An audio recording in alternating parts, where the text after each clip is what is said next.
I would recommend this course to everybody. I think it's good for new agents like myself. I wanted to learn the secret that all agents had, all successful agents had, and I got more than that. Another day one. Monday, another day one. Start every single day as if it was your first day, and you'll be successful. Signature!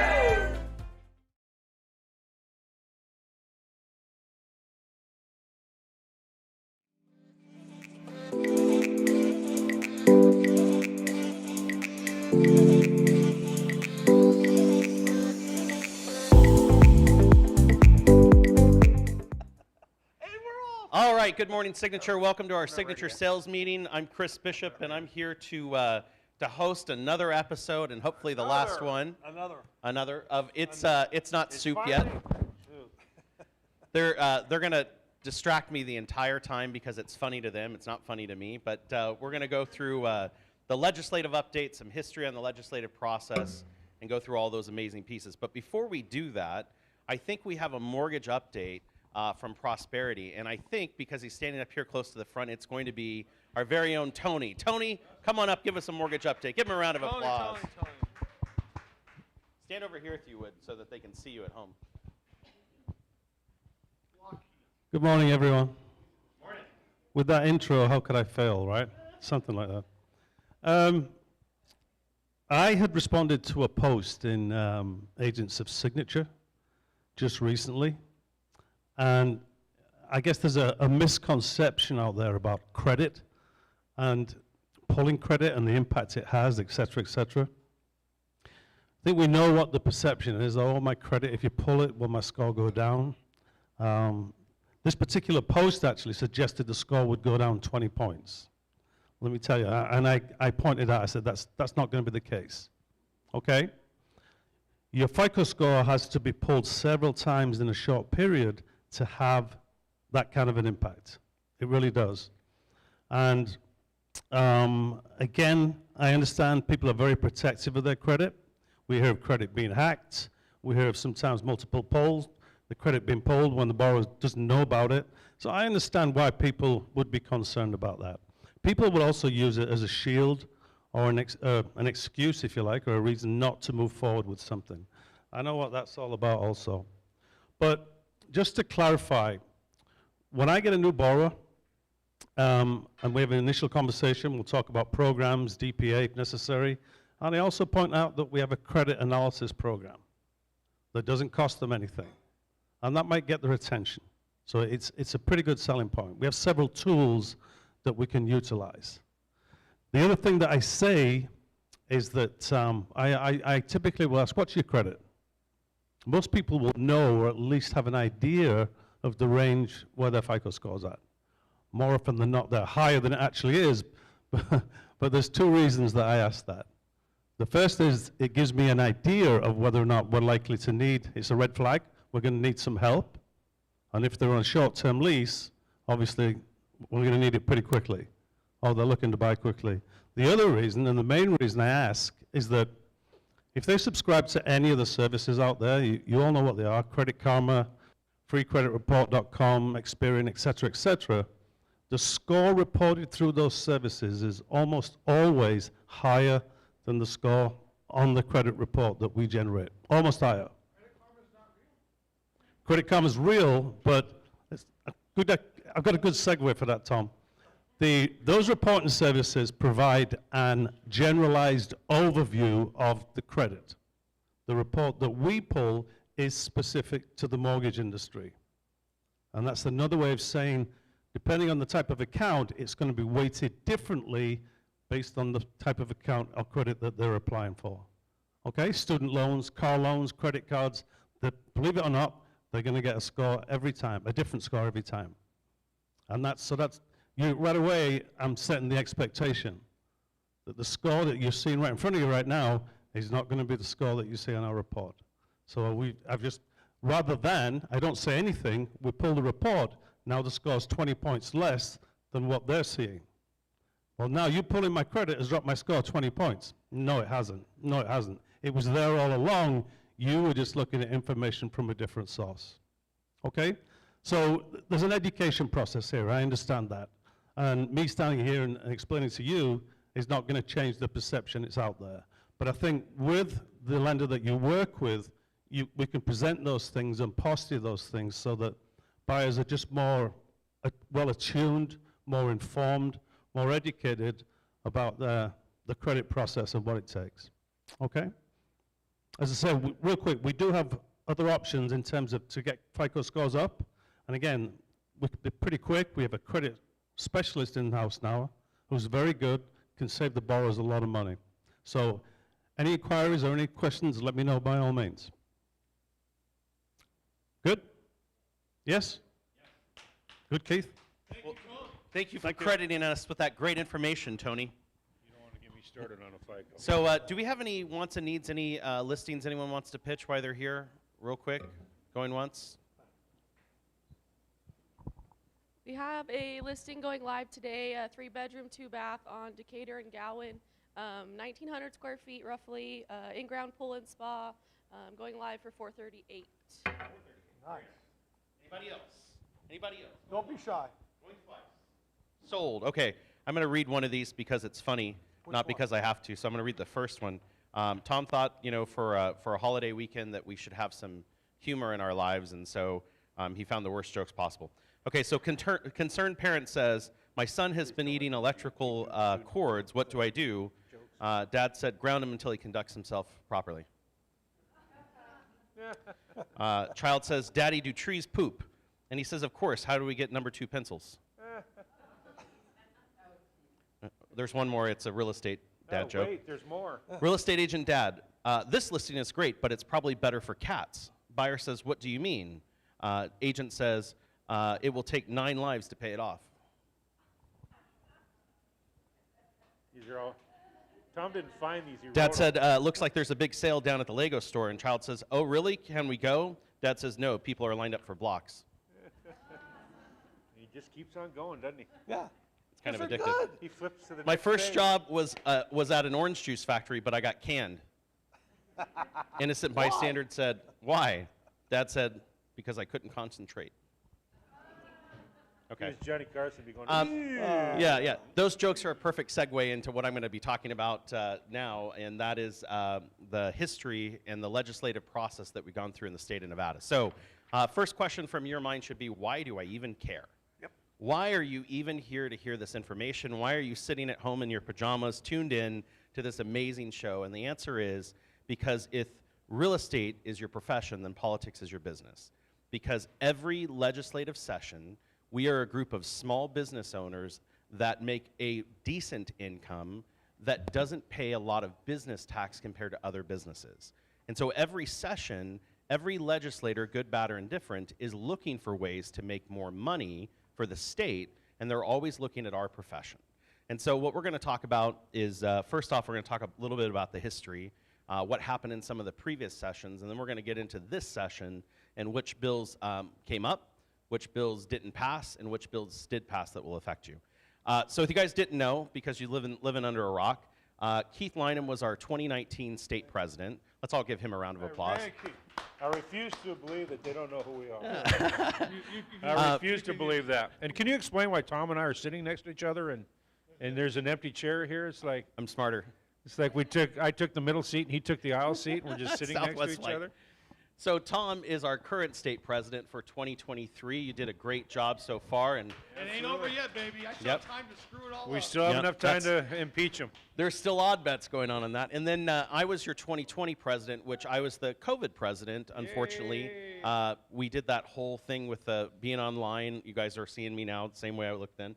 And so what's ironic about that is Keith and I were set up that he would be a legislative president and I would be a non-legislative president.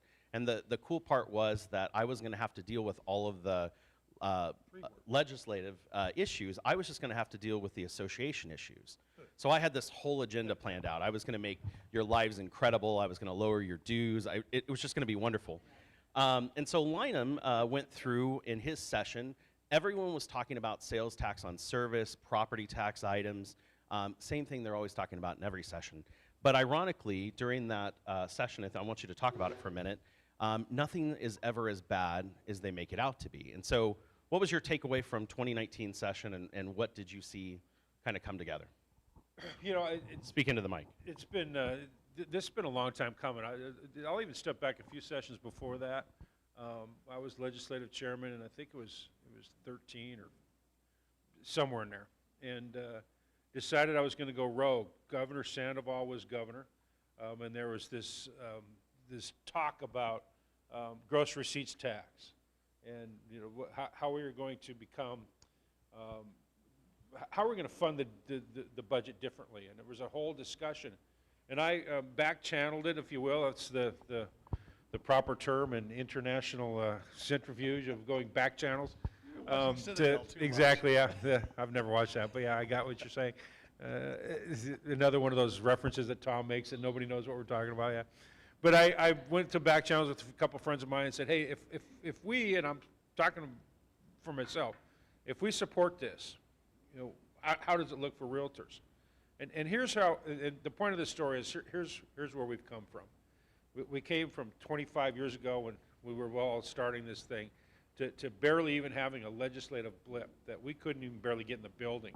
We had to buy a seat in the building, literally, to the point where we were having a discussion with the governor on a proposed plan that he said, not only will your factor, and I don't know if you guys know this with that gross receipts, but our factor would have been 1. But because of this earlier support, we're gonna make it 2, which is by half cheaper than it would have been. Also, there were some other concessions that they made to real estate that they said, if you do this, we will classify you as that. So my point is, nothing is ever as bad as it is, because we have some pretty good influence, and it starts with Carrera, certainly starts with the volunteers that do this, but we've got significant amount of influence in that building. Now, to answer your question point blank, it was a little bit of a shit show, because they snuck some things in. But as Tom will tell you in here in a minute, we learned from that, and we turned the tables on them from this last session. So to give you an example of what he's talking about, the margins tax came out, and what the margins tax did is a business earning more than $4 million, and it wasn't going to be $4 million, in gross revenue was going to have to pay a tax, and it was a pretty substantial tax. It was like a gross percentage of that revenue that they'd have to take off of it. The problem in our industry is they looked at volume, like sales volume. So if you sell a $4 million home, they considered that $4 million in sales, right? So the problem would have been every single real estate agent that's conducting business would have been taxed on this margin. And so we got an exemption that was based on that for actual earned income. And so if you're a real estate agent earning more than $4 million, unfortunately, you're gonna have to pay a little bit of taxes. But fortunately, I think you'll be okay with it because you're earning $4 million, right? The other thing that was happening is all throughout the years, they wanted to do a sales tax on service. And I just want to explain to you so you understand how bad this is. We receive a commission check. Let's say the check is $10,000, and it's paid to escrow from the consumer, right? So the transaction happens, it goes through that process, escrow receives the money. At that point, there would be a percentage tax based on that money. So it'd be paid immediately upon their receipt. It could be 2 or 3%. So you just took $200 or $300 out of your commission check before it even came to you. Then the commission check is paid from escrow to your brokerage. At that point of sale, there would be another tax taken out of it at the same margin taken from that broker to you. And so now you've already in 6% before it even gets to your company. And then once the brokerage pays it to you, you as an independent business owner would have had to take another tax out. So now you're at 9% before you even receive any of this paycheck. And that doesn't even count all of your independent contractor taxes and everything else that you would be responsible for. And so that was a bill that was coming through multiple times that we were able to fight back and to actually stop from happening. Now, unfortunately for Brandon, as a company, when the company has net income that comes through it, and you know, if we're talking about receipts that come through that part of it, they could be subject to that tax. But again, we're talking about $4 million in capital. So it could have been way worse. It could have been like $100,000 in capital, but they were able to raise that bar. It's called tiering. We also fixed that in that bill with Governor Sandoval, so that same $10,000 isn't multiplied out all the time. It's one $10,000, and so for Brandon's sake, he only gets charged on the part that he holds. Yeah. According to that law. So If you're on a 50-50 split with Brandon and it's $10,000 with Signature, not Brandon, with Signature corporate is only on the hook for that 5. You're on the hook for the other 5 instead of 10. Yeah. So that was the other thing, and that protects us long-term as well when it comes to, if it ever does, the sales tax conversation. So, good point. So based on 2019 and Keith's year and what was going to happen, we were all That was prepared. a great year. Man, we got a lot done. Wow. When you go snookered. back and We have think of groups that that are still compared to trying the- to forget it. So based on that the year, following years, it was really good. we were trying to prepare for another fight on the sales tax on service. That's what everyone had planned for. And then comes March of 2020, right? I'm in the middle of my year. I'm really excited. Everyone's smiling. And then COVID hits. And because of COVID, because of shutting down the economy and everything that happened, we had this massive deficit, if you remember, in the state of Nevada. And the legislative session happened in my year. They had a special session so that they could do multiple things because of COVID. And they started turning an eye to our industry. They said, well, individuals that can or can't practice, you can or can't hold open houses. There are things you can and can't do because of COVID restrictions, but they also started to notice we were making money. We were one of the few industries that was actually flourishing during COVID because people needed housing. And if you were locked in your house for a year with the people that also lived there, you're now considering this is not the house for me, right? And so people were starting to pick up and move and transfer and everything else. And you guys remember it was a crazy time. But now we have the worst case scenario possible. We have a massive state budget deficit, and I think it was around $2 billion. It was big. Now, it's nothing like California. California was like, 50 billion or something like that. It was crazy. But we had a $2 billion deficit, and so our lobbying team came into the meeting and told all 3 of us that we are going to just get killed in the session. They are going to come after our industry. They're going to come after our pocketbooks. They're going to do whatever they can. And thank God, through that session as well, we worked hand in hand with the governor because of our context, because of our seat at the table, and we were able to skirt through every major item that they brought forward to us so that your life really didn't change as far as your business and your practice. But unfortunately, now comes Tom. Not unfortunately because it's Tom. I'm actually, supportive of him this No, time. you said it right. Yeah, You said it but right. here comes Tom's legislative session, and what they told us going into it is that property taxes, they're going to increase property taxes dramatically to cover the cost of the session. Transfer tax. You guys right now know that the transfer tax is $5.10 per thousand. They were talking about, what was it going to be, $15 per thousand? Yeah, there was one that was, yeah. Yeah, so I mean, was that would have been crazy. more than the commission in a transaction sale. They also talked about, I call it the Yellowstone bill because it happened in the show Yellowstone, where they were going to make it so that if you sold, I sell to Tamara, who's a Las Vegas resident and a native of Nevada, that's fine. But if I sell to someone from California, the tax was going to increase dramatically. And so they were going to incentivize me not selling to investors or out-of-state buyers or penalize for doing that. But, we prepared Tom as best we could. We knew that there were going to be issues. And so, Tom, let's talk about your start to the session and kind of what they were telling you. And were you scared? Were you okay with it? What were the feelings? That Well, you went through? what you don't know is that the year before the legislative session is when all the real work comes into play, right? So in 2022, Keith and Azim were already hard at work making deals and getting to know what was going to be coming on the plate. Now, I had no idea because I was kept in the dark for as long as possible until they finally had to shed the light. It was on purpose, Tom. I know. But without having the ability to have the conversations the year prior to set up the legislative session, because let me tell you, there were some 800 or 1,000 bills, 1,100 bills. You don't write 1,100 bills overnight, right? So all that set up, we were part of the conversation for a lot of it. Now, there are some wackadoos out there, and I can say that because now the session's over, that had some really wacky ideas, right? We'll get into Senator Spearman, but it's amazing how self-indulgent some of those bills were that came into play, trying to set themselves up for a political career after they get termed out, right? So it was interesting to see, and we took a big risk because it was election year, and we jumped off of Sisolak and backed Joe Lombardo. Thank you. Wait, stop right there for a second, because I want to explain that, because I don't think people will get that. So first off, and I've said it before, this is not a Democrat-Republican issue. We don't think in those terms when it comes to the Realtor Party. I don't care. I don't care if you're an independent. I don't care if you're a Democrat. I don't care if you're a Republican. I just care how you vote on private property rights to support our industry. That is the bedrock principle of our political foundation of what we go through on the PAC or the Legislative Committee. And so during my year, I was working with Governor Sisolak, who had been a huge proponent of our Realtor Party. He had been, as a county commissioner, he helped us get our building completed. He was there on a number of local issues. And when he moved into the role of governor, we kind of figured, we'll see how this goes. He had a majority in I think both houses when he came in.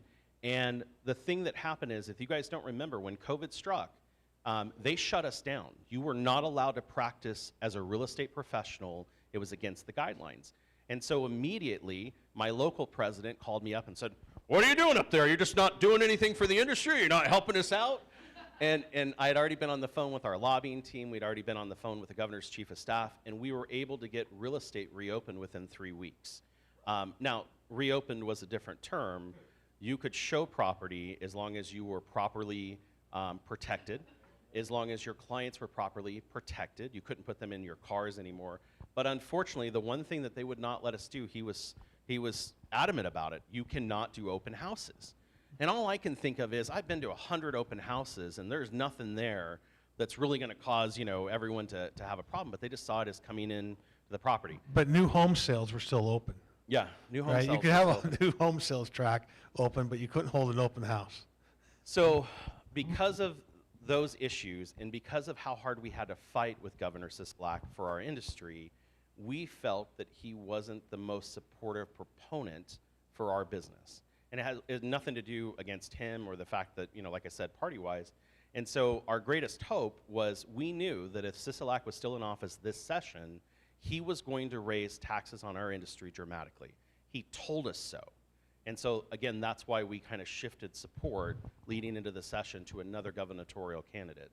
It had nothing to do with personal agendas or anything. Well, it never does. In politics, you're friends one day, and then you're not friends the next day. It just depends on what the situation is, and you need to understand that with politics, that it's okay to disagree on something, and nothing lasts forever, whether you're friends or you're not friends.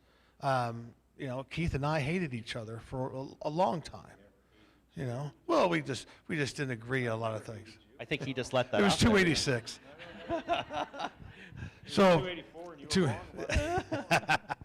wrong. so I mean, again, you just need to know that it's okay to disagree, as long as you're able to have the communications open, because that's when things get wicky-wacky, right? They just go sideways when you don't have the communication between the two opposing decisions or opinions. So let's fast forward to Tom's year and his planning for it. So first thing that Tom did, which I think was great, is he created the podcast It's Not Soup Yet, which hosted two of the best minds in real estate, Keith and I, along with him, to talk about what happens every single week in the session. Just show of hands, because it's fun.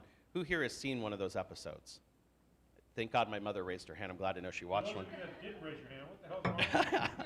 What do you watch? The idea behind it was, and I got to tell you, our lobbying team was freaked out, because can you imagine giving a microphone to Tom and Keith and they can say whatever they want? And so our lobbying director of Carrera, Rocky Finseth, said, "This is a horrible idea. We can't allow this. They're going to say things. It's going to be out there publicly. It's going to be an issue." I've got to say, I was pretty impressed the entire time. we are only censored once. Censored once. Keith couldn't help himself. But they were great. They were great at bringing information forward to the membership, because people say, I don't understand what's going on. Why don't you tell me? That kind of thing. So that was great. The other thing that happened leading up to it is Imagine you're in a Senate hearing or a committee hearing, and everyone who's on the panel, not one person understands our business. Not one person is a realtor, right? And so when Keith was president, him and I went to a convention, and in that convention, the guy from Connecticut, I think it was Connecticut, it was one of those states, we're talking about legislative issues, and he goes, well, in our state, we don't really have to explain to our legislators, about our industry. They all get it, and they all support it. And I'm like, well, how is that?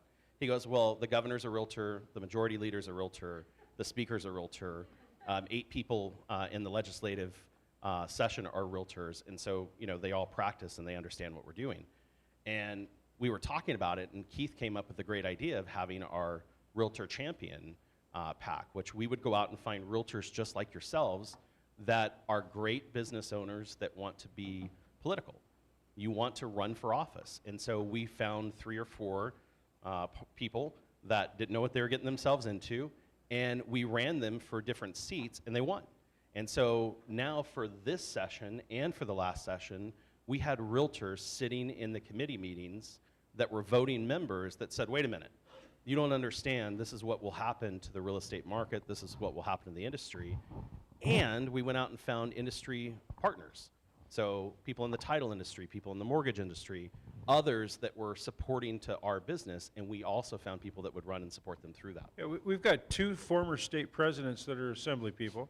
The majority leader is a title rep, and the majority leader alone that's a huge deal. To have a majority leader that understands your business, that is in your business, is huge. It's you can't. I was going to start to say you can't buy it. You can't buy that kind of wisdom within those caucuses, because that's where the decisions are made, are within those caucuses. Each house, each party has their own caucus, and that's where they decide. Here's how we're going to vote on this, and here's what's going to happen. Here's what's going to be voted on. The majority leader controls what gets to be voted on. If, in this case, she doesn't want a bill to be voted on, it doesn't get voted on. It just sits there and sits there. So it was huge. It was huge.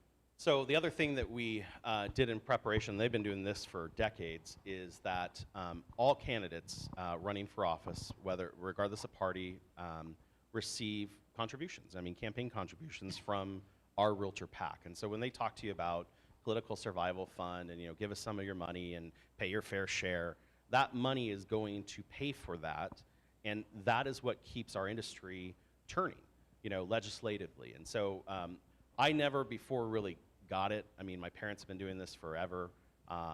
They sold like the first house, I think, and so we went through that. We went through that process, and I kept thinking, why are they giving their money to these PACs? Why are they supporting that? And then when you actually jump into it and see it, it makes a big difference. Talk about the interview process. Yeah, so It's more than just money. it's more than just money. So what they do every year is members of the PAC, and Brandon's on the PAC, I'm on the PAC, Patty's on the PAC, backpack. They interview every legislative candidate that's running for office. So, well, almost every. Every ones viable that have a one. chance. Yeah. Keith only interviews the ones he likes. Well, there's a level of respect that we get as an organization that we don't bring in every Yahoo that runs for office. Yahoo, those Wadadoo. includes realtors. There's some realtors out there that just should not be, Wackadoos. frankly, should not be driving a car, let alone sitting in Carson City. So, but there needs to be a level of respect both ways. I think that's a good point that I didn't mention, is that just because you're a Realtor member and you're running doesn't mean you get the PAC support.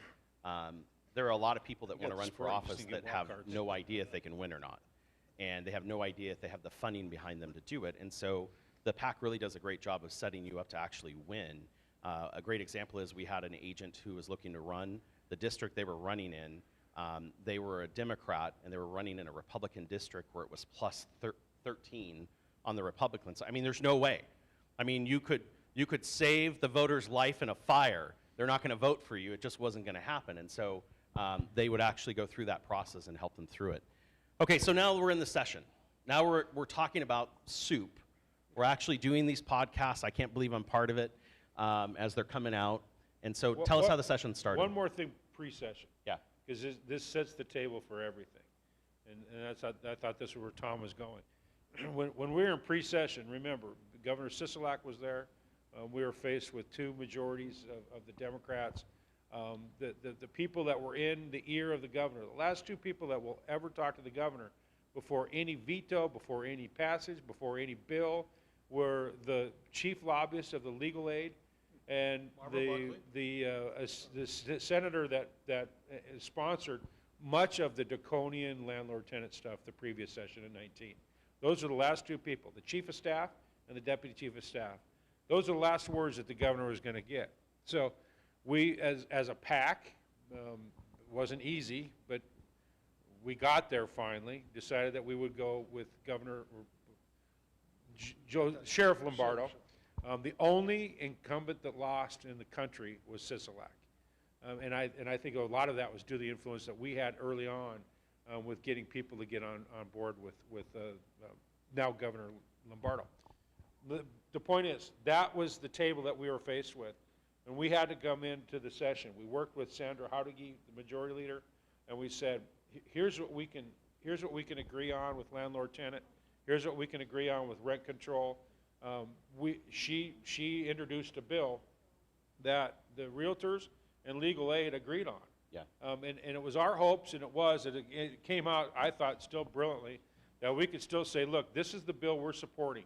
We are supporting rent control in this fashion. We are supporting landlord-tenant in this fashion. It's our fashion. And then we can oppose everything else. And it was our hope that the governor would then be able to say, okay, I can sign this one and veto or curtail the rest of them. So now we can jump into the session. So yeah, our lobbying manager, Rocky Finseth, who owns Carrera Nevada, who's our lobbying group, they've got a team of about 8 or 9 people. They're the best in the business at what they do. Rocky comes to us and he says, listen, here's the good news and the bad news. Good news is the governor will veto some bills. He will veto some bills, we're sure of that, but he can't veto every bill that you don't like. And so you're going to have to give up some concessions. And they say that every session, right? Every session's going to be the worst session ever. Everything's going to be horrible. The sky's falling. But so we kind of got it. And so the first thing that came out of it was a number of landlord-tenant legislation, a number of bills. And let me just give you an idea of how these bills come up. A legislator has a family member who interacts with an agent who may or may not be that great at what they do, and they have a horrible experience, right? And that agent caused this person to have a bad time in the industry. They tell their family member who's a legislator, and now they create this bill to overcorrect something that happened that was a one-off. I mean, we've had that happen so many times, it's ridiculous. So just telling you, be thoughtful of the people you work with, because they may be related to a legislator, right? And so we saw a number of bills come out that had to do with landlord-tenant. And what was the biggest issue we saw during COVID in real estate? Landlord-tenant issues where people were, couldn't be evicted. Owners weren't getting paid their rents. They were trying to do different things to keep people in their homes for safety. And so again, all of these bills came out about that. Talk a little bit about that and what you guys initially saw. Well, small correction on it, Tom. It wasn't landlord-tenant. It was apartment complexes. It was multi-billion-dollar hedge funds that were doing these things. The mom and pops, I'm going to have this on my headstone. 4 and under. Those weren't the issues, and that's who we represent by and large. Tell them what that means, though. Those Nevadans that own 4 and less homes that rent those homes out. They weren't the problem. They know the most expensive term of that lease is going to be when it's vacant. So they were working their tails off to try to come to a conclusion with their tenants, and most did, and got an agreement going, and most got paid. Maybe not all of it, but they were getting something. We polled some of the largest property managers, us, Brandon, we asked, and the percentages of lates were not that much off as they were during normal times. They were more, of course they were more, but they weren't that dramatically different than what they were during normal times. So that's the first thing, that this thing was a self-manufactured thing, and if we would ever separate, and I'll hand over the mic, probably. If we stop treating Nevada homeowners like we treat multi-billion-dollar hedge funds, we are going to be in a much better place. We need to start treating Nevada homeowners like they should be, and giving them the respect and the break that they have. And that includes selling to others. We can argue about if it's a California resident coming in or if it's just a Nevada resident, to start giving them a break to be able to sell to others. The best rent control bill ever is to have a tenant buy his own damn home. So Keith worked hard to try to legislate that the term 4 and under apply to many of these landlord-tenant bills. So Not done yet. yeah, unfortunately, it didn't pass all of it this time, but the idea behind it was, if you own 12 rental homes, are you in the same caliber as someone who owns 1? No, of course not. You are a multi-property owner. And so the idea for him was that if you were in that setup, that some of these things, if we would just exempt you, wouldn't apply. So if you own 4 and under and the rent control did come up, it wouldn't apply to you. It would only apply to these larger owners. And to Keith's point, a lot of our issues came from apartment complexes where they work differently than we do. They don't really do the same things. Let's talk about a couple of bills that came out. So the governor did end up vetoing more bills. I think he vetoed more bills than any other governor. Right. So the 48 bills? Governor Gibbons vetoed 48 bills during his term as governor. Now, we were told that it was highly unlikely for Governor Lombardo to veto everything. We couldn't expect him to be a backstop. Hold my beer. Right? Fortunately for us, he was not afraid of the bullets. He's used to it. And he vetoed 75 bills over the course of this legislative session. Now, the problem is the vast majority of them happened at the very end of the legislative session, which means those bills are up for overturning during the next legislative session, right? Which is an issue, right? Depending on how this next election goes will depend on whether or not they'll be able to overturn the majority of these draconian bills the first day of the session. Let's explain why. So the Democrats are one seat from a supermajority right now. In the Senate. In the Senate. And so the whole point is that they can overturn the governor's veto with a 2/3 majority in the Senate and cause those bills to pass. And so because they're that one seat away, in this next election cycle, they might be able to do that. And if you're in the Democratic caucus and you have a governor who vetoed 75 of your bills, you're not in a happy place, right? So that's part of the setup. And the current assembly already has that 2/3 supermajority. It'll be highly unlikely for us to be able to stop the Senate from getting that one extra vote because there's a couple seats on the Republican side that are, due to redistricting, highly now Democratic leaning. We'll be able to more likely change a couple of the assembly seats, which are a little bit more up in the air, so that we can change that process there and stop the assembly from being a supermajority. But if we have both, everything we just did this year is for naught. So this next year will be very, very important for us to be all involved and know what's going on and have the ability to be able to help those that will help us in the real estate industry be able to get elected. We're still in really good position. Don't sugarcoat it. No, it's not a sugarcoat. It's because of the way we politic. We have never been an organization that had just said all of one or all of the other. And to our credit, you have legislators that do that, and they're ineffective.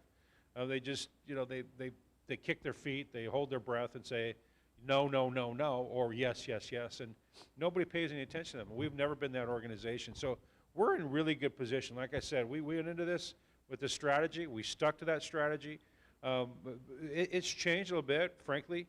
I know this goes out. We're going to have to talk Majority Leader Howdegi off the ledge because she's pissed, and maybe rightfully so. Not maybe, she is pissed, and maybe justifiably. She needs to. We need to work with her and say, okay, let's get back to what we can work for, what's good for the state, and here's here's really where we're at. We are the only organization, think about this, we're the only organization, there is no other organization that represents both sides of this issue. We represent homeowners and we represent those that lease those homes. How many of you have done leases for renters? Practically every hand is going to go up. We represent both sides of this issue, so we by nature have a stake in both sides. And so I think that puts us in a unique position to be able to get through this to say, here's what's best for the state of Nevada. So I'm going to go over 3 bills that I really followed, that I cared about a lot, and tell you what happened with them, and then I'll let them say whatever they want, and then any questions you guys have. So first bill, Slimy we bill. ran a bill as an industry to self-fund the real estate division. And why that's important to you is right now, all of the dollars that you pay, not for your dues, but for your licensing fees, are paid to the real estate division, and then they go into the general fund. What do you think general fund means? It's mine. It goes generally wherever they want it to, right? And so what's happening is the real estate division isn't able to actually implement things that make sense, like technology. We're one of the most antiquated states for a real estate division that you still have to go down with paper in some cases and talk to somebody to create or transfer your license. The other thing that's a big problem is that they don't have enough investigators to weed out those that are destroying our industry. And so the idea with self-funding is those dollars would stay tied to the real estate division. And we actually ran the bill to do it, didn't pass. And why didn't it pass, Keith? I have been censored on this. No, I'm you're gonna free. uncensored My now. chains are free. You're uncensored. You know, there's one reason, and that's an arrogant, self-serving state senator named Spearman. That was it. She was mad because we opposed one of her draconian rent control bills. That was over the top. It was crazy. No one else was on board with that but her. And because we opposed that, and not even in an active way, because we knew we didn't have to, she sat on that bill and wouldn't allow the bill. It's always been heard before. We've done it. We've introduced that bill a couple of times, but because of economics and a little bit of politics, but mainly economics, it hasn't gone through. But it's the right thing for the consumer. Think about it. Our consumers don't have enough investigators if they want to file a complaint. The Northern Nevada brokers have to fly down here to put paperwork in. There is no Northern Nevada office. They got to fly down in here. So how do you think Northern Nevada feels? How do you think the brokers feel? Yeah. All of those, There's all crickets. of those Crickets yeah, everywhere. crickets, yeah, literally crickets. That's how bad this is. If we'd have had this bill passed, there would not have been crickets in Elko. That's what we're going to say for now. They have a massive cricket infestation. So out there it's right just a bad bill, and it's all out of arrogance. And one of the bills that she put in was a career setup is the Nevada or North Las Vegas City Council, where she had tried to add, what is it, two seats, so she could run because she was a failed mayoral candidate. So, I mean, it's just bad. It's just bad all the way around. And she's never been a friend of ours. And the good thing is we don't have to worry about her anymore. Second bill that was important to me was AB 220. AB 220 had to do, sticky wicket, it's a crappy man. bill, I get it, This but got it had to do with clogged septic up tanks. for a while. Oh. I've heard every crap joke that It you was- can make except the number 2 pencil one that I read earlier. So yeah, but it didn't go through, that's why. Yeah, so the Number two. The issue around this was that if you owned a septic tank on your property, or if you didn't, if you were building a lot and it had already been grandfathered in to be septic, you would not be able to bring it in. They put a moratorium on septic systems completely. Do you know who the largest landowner is in the state of Nevada? Okay, do you know who the second one is? Water District. Water District owns the most land next to the federal government in the state. And what's incredible about this is they're working to revoke water rights and reclaim as much water as possible so that it's not wasted, because we live in a desert and that's important, right? Do you know what our reclamation point is right now as a state? How much water we reclaim on average? 98 I think it's 9% of the water that's out there. Do you know where that 1% is that we're losing? I don't know, Chris. Bellagio. I don't know, Chris. Why don't you tell us? Yeah, it's in the Bellagio. It's in septic systems and water that's unreclaimed and front yard usage, so like water in your lawn and things like that. So my concern was I had 2 transactions. I had 2 land lots that were in contract. Things don't affect you until they affect you, right? And the buyer does their due diligence and come to find out that they cannot get a septic permit they weren't going to be able to get one because of this moratorium. We didn't even know there was a moratorium, right? I'm pretty well involved in the industry. I had no idea when they told me. I'm like, what moratorium? What are you talking about? And so the health district came out and said, we're going to not allow there to be any new septic permit issues. And so, funny enough, that group, the water district, the health department, and what did I say the other one already? Water district, health department, and I know, you got all the answers. man, damn. Anyway, Sanitation? yeah, they ran a bill to actually put in that you as a homeowner were going to have to pay. Okay, imagine this, you live in a home you've lived in for 25 years, you're on septic, you were going to have to pay to convert your septic system over the next 30 years. Now, some people don't care. 30 years, I probably won't be around in 30 years. What do I care? It'll be their problem, right? But the whole point of this was the consumer was going to bear the burden of the cost. Because of our lobbying team and this group here, they were able to get that where now 100% of that cost will be paid for. They don't know how yet, general fund, will be paid for by the state if you convert your septic system. And any remaining balance, if there is one, if there would be a cost, would go as a SID on the property. And so now, if you're buying a vacant piece of land and your client wanted to put in septic, they are now starting to grant permits again if they're over 400 feet from a sewer line connection point. And so those things were pretty horrible. I mean, it would have meant all of the land sales in Southern Nevada would have just paused and stopped. I mean, I wouldn't have been able to sell anymore because your crap's got to go somewhere, right? And they were literally stalling and stopping where it was going. And hang on, let me add one more thing to it. The water district wanted to make sure that if they were supplying water to a piece of land, that they'd be able to reclaim that water, because that's their whole mojo, right? Whatever water goes out, it comes back in through the system because it's a closed loop system. The septics that had wells were going to be basically untouched unless there was a septic or sewer system that was real close, right? And they were talking about, oh, the land is getting too shitty, the nitrates are going too high, and all that kind of other malarkey. And I'm thinking, well, most of the Pacific Palisades is on septic systems in California, right? Because they didn't have sewer systems, sewer systems in the mountains up there.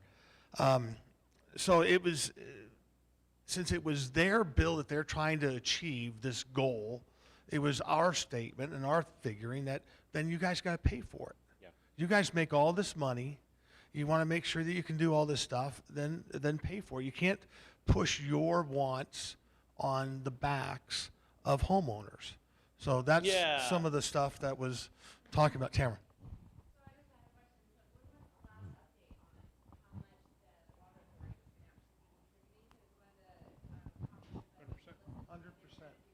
100%. Yeah. It's up to 100. It's 100%.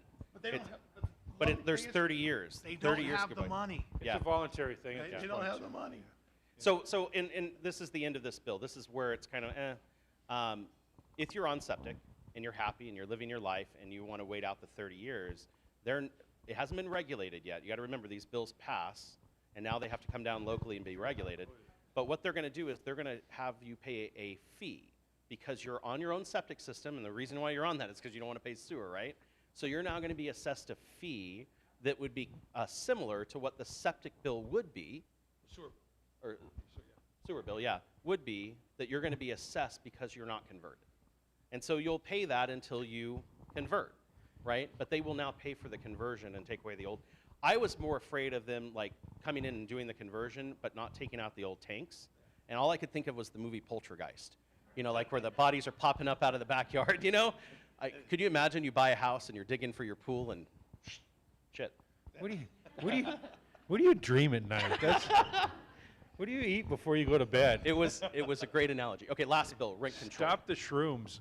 Rent control, it surprised everybody when the Board of Realtors came out and said, in the PAC, that we are supporting our version of rent control. Our version was for a specific group, and we were able to make it that way, where if you were over the age of, I think it was 65? 65. If you were over the age of 65, your landlord would not be able to raise your rent more than, was it 10%? Limited incomes. Yeah, limited incomes, 10%. Now, Below a level of. Yep. So we supported that. The governor ended up vetoing the whole bill anyway, and so it didn't happen. But the whole point is, if my rent's $2,100 a month, what landlord is usually going to raise the rent $210 in I can one answer lease that. term? A multi-billion-dollar apartment complex will do it. 4 and under will not. Yeah. And that's where I led this thing off, is that we are in a good position because we can come back into this next session and say, here's where we're at. The majority leader will be back. We'll support her on that. We hope there's enough in the caucus that will see us as that player that was reasonable. Not that anybody else wasn't reasonable. There were a few that weren't reasonable. But also, I think there's some things that the governor will look at again, and maybe, well, I'm not going to speak for the governor. The governor did what he thought was best, and I agree with most of it, and have been one of his earlier supporters and will be a huge supporter going forward. So I'll leave it at that. But from an industry standpoint, we're in really good shape. Azim, well, we got Azim Jessa. Those of you that know Azim, we're in great hands with Azim.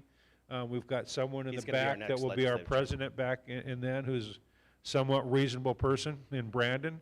And so it'll be those guys to be able to maneuver us through, and just those two personalities alone will be able to put us in really good position when we go up there. So, and then you got the old guys in the back throwing firebombs. And the word of the day, Brandon, is what? 4 and under. Just remember that. We're gonna have hashtags built up. 4 and under. 5 or more. 5 or more. Don't complicate. So the things. whole reason why we had the title, It's Not Soup Yet, is that when all of this started, all of these 1,100 bills, everyone always freaks out. And they always go crazy and say, this bill's going to kill the industry, this bill's going to kill Nevada.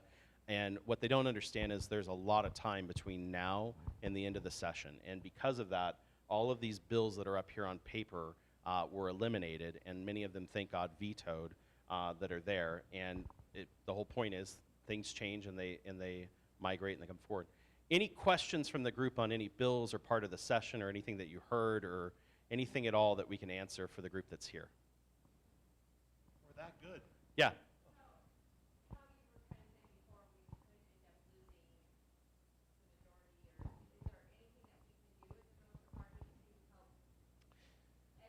What a great question. Yeah.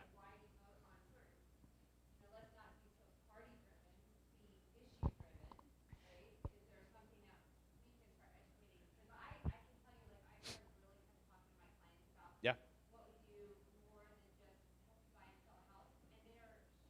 Yeah.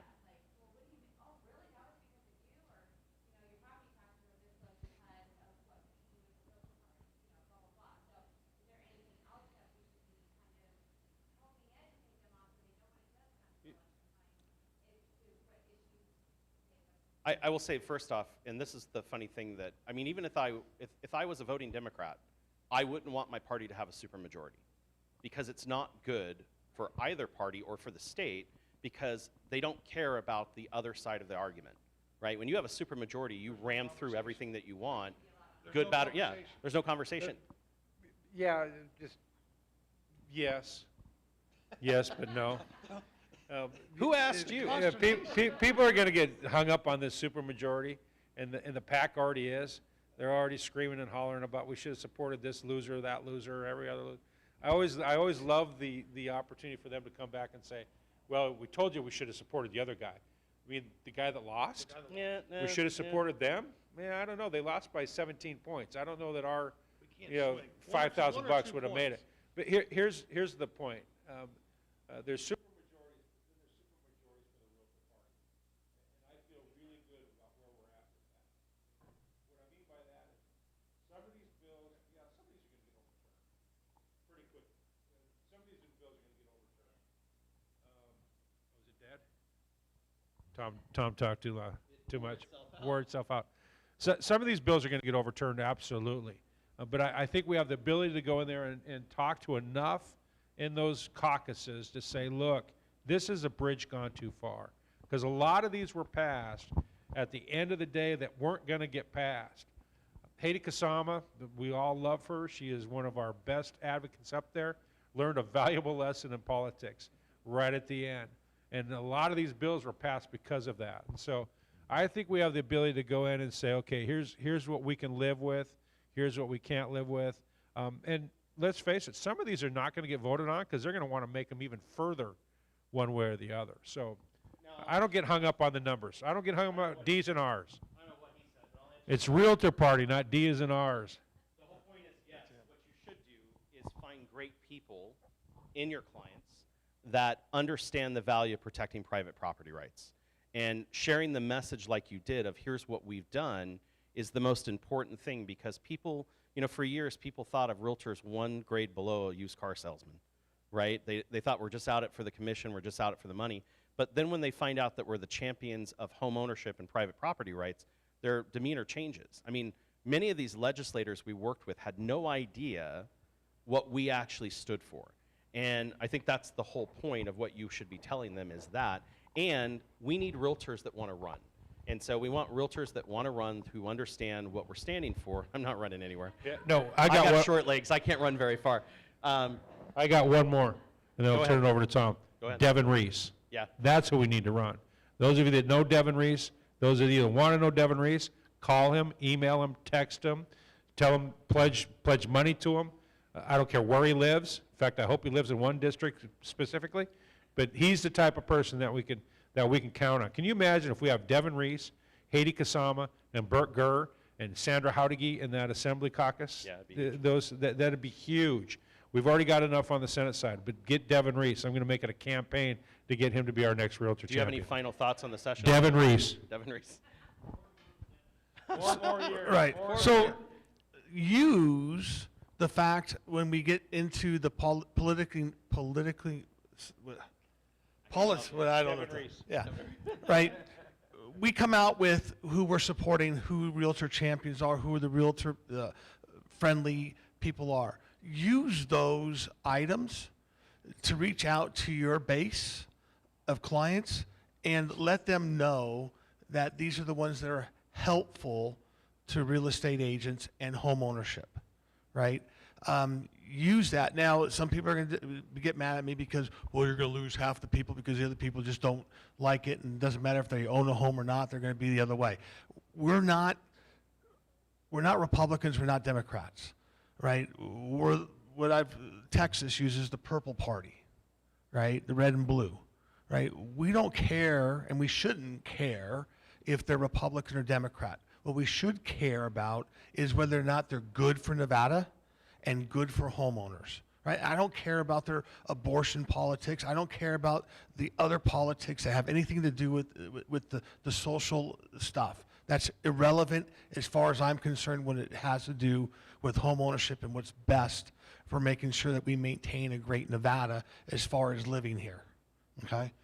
All right, so my final thought is this. How does this impact your business in a positive way? What I would be doing if I were you is all of this information is readily available. There will be update after update after update provided to you from Nevada Realtors. The whole thing is, to your previous point, if I'm the voice of real estate in Southern Nevada as a practitioner, I need to be sharing this with my clients in a non-political tone. Hey, Mr. Homeowner, did you know about this? Hey, Mr. Tenant, did you know about this? And so what I would be doing is taking this information, hop on your phone, record quick videos, link it to the bills that they have there, and make sure you credit the source you get it from. But this should be what you're broadcasting to your consumers. Letting them know why they picked you and why they pay you the money that they do is because you're well-informed and well-educated on Nevada and what is happening with their laws. Make sure that you're reading these as they come out. All of the soup videos, if you want to laugh for a few minutes, they're all on YouTube on the same link for the site. And with that, it's finally soup, and I appreciate both of these guys and what they did. Let's give them a round of applause for what they did. And before I end off, Janet, did you have anything you wanted to say? Nope, she's good. Okay, great. Janet just gives you that look like. Tom's teaching a CE class on Wednesday, 10 to 1 at Spanish Ridge. Yeah, RSVP, please. yeah. Tomorrow, everything you want to know about REO properties and how to get them, right? Everything you want to know. In other words, Yeah. there aren't any. No. 10 easy steps to offending an entire class. Yeah, Janet made the point, please RSVP for the class so that they have enough seats. And with that, 10 o'clock. 10 to 1, it's 3 CEs of general credit tomorrow. Tomorrow. Yeah, make sure you tune in for that. Brandon, anything before we tune off? All right, guys, thank you so much. Have a great week, and sell something expensive. It helps.